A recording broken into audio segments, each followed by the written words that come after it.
God bless you, youth pastors and youth leaders of Section 1 Miami. I'm so excited to be talking to you. I hope this video finds you well.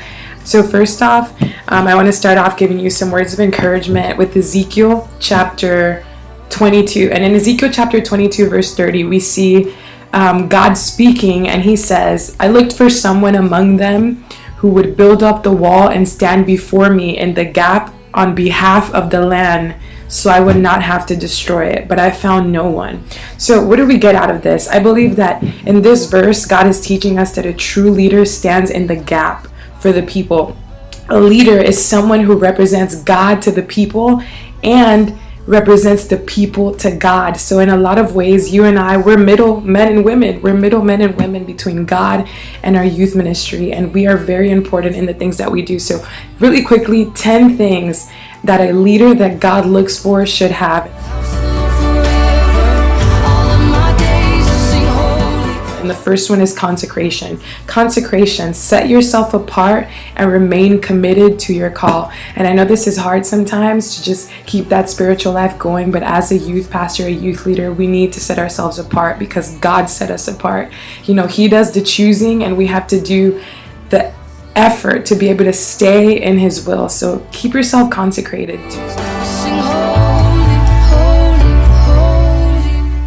To discipline, do what is right even when it is difficult. And we face these situations when you have a young person that you really love doing something that they shouldn't be doing, and you say, you know what, let me let it slide. Discipline. We need to be able to know that we need to do things at a certain time even when it's hard, to wake up early in the morning if that's our devotional time, even when we're tired, to be there every weekend, to help out in the ministries that we're a part of. That's discipline, and a leader needs that.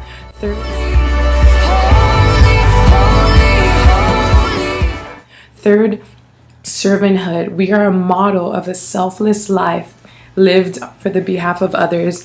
And seems sometimes as if, it seems sometimes like we do so much for other people and so little for ourselves. But the truth is that when we live a life completely serving others, God is going to take care of you. When you think that you probably never spend any me time, although I believe there should be a balance, Don't always do things for others, but live a life of service, and I promise you that God will always take care of you.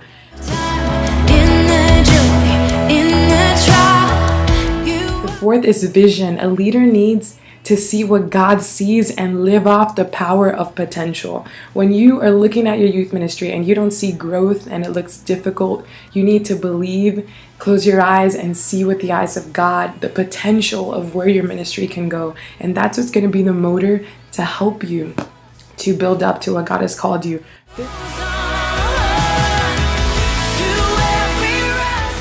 Fifth is compassion. Love for the cause and their people moves them to action. So as a leader, the love that you have for your youth, the love for the cause of Christ, it's what's going to motivate you. Yes, we love the people, but our first motivation is out of the love for God. Because one day, when it gets difficult to love people, you're going to be driven by that one love for God, and you can never go wrong with that. You're here with us. Next, we have trustworthiness. Keeping your word no matter what. We cannot stress that enough. I know it's hard sometimes. Oh, I'll be there at your game. I'll be there doing this. But if you say it, sometimes it's better to say no. If you say it, you got to do it. You got to do it.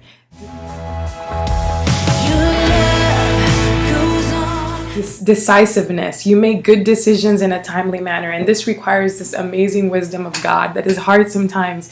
But if we just ask the Lord for wisdom, he will help us to make the best decisions.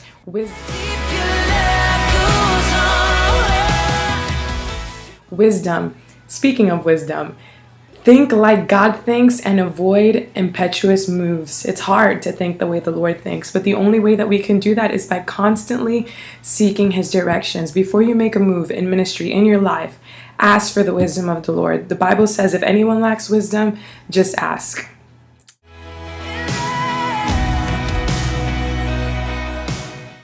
Courage. Take risks for what is right. Sometimes we don't grow in our lives and our ministries because we're so afraid of taking risks. And the truth is that sometimes you just have to take a risk. If the things that you're doing are not working, then find courage, You are courageous. Every leader has courage inside that you just need to awaken that inside of you. Take a step of faith, be willing to change, be willing to try out new youth. And lastly, passion. Best for last, demonstrate enthusiasm for your divine calling. Passion is vital in your life as a minister. Passion needs to be in your heart. Why? Because passion is what keeps you going when everything gets tough, when you feel like giving up, when your physical strength runs out, when you don't want to do anything else. Passion is what's going to keep you going. So I encourage you, leaders, to be passionate. I look at you and I see a man and a woman of God that can achieve great things if you would just trust the Lord, if you would just keep working hard. It's so easy to give up, but put these 10 things into action: consecration, discipline, servanthood, vision, compassion, trustworthiness, decisiveness, wisdom, courage, and passion, and God will do great things.